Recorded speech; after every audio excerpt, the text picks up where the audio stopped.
Eccoci qui con Roberto Lovatta, presidente della SD Lupi del Cansiglio, che si occupa di rugby, ma non solo, soprattutto di rugby integrato. Parlaci tu, presidente, della tua associazione e del lavoro che fai.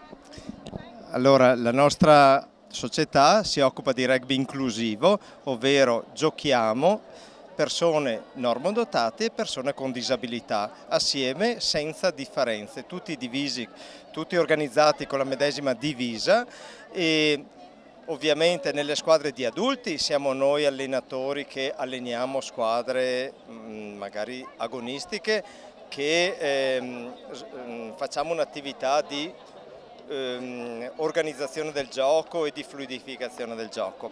Poi abbiamo la parte del mini rugby dove bimbi normodotati fanno degli allenamenti inclusivi con bimbi con disabilità.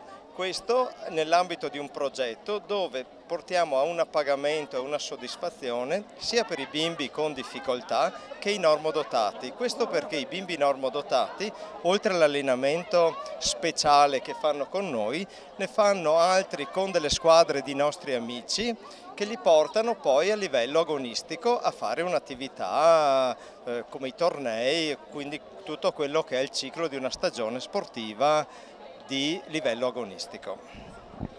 Grazie Presidente, complimenti a voi per il grande lavoro che fate. Dici solo, se volessimo approcciarci alla tua realtà, dove vi troviamo?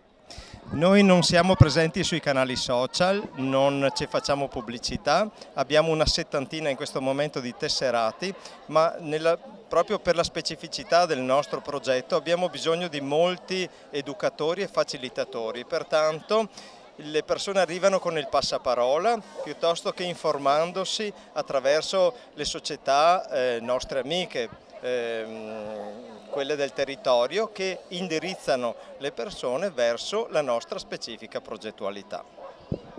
E allora ancora complimenti a voi, passiamo la parola, andiamo a conoscere gli amici lupi del Cansiglio e proviamo il rugby inclusivo. Grazie.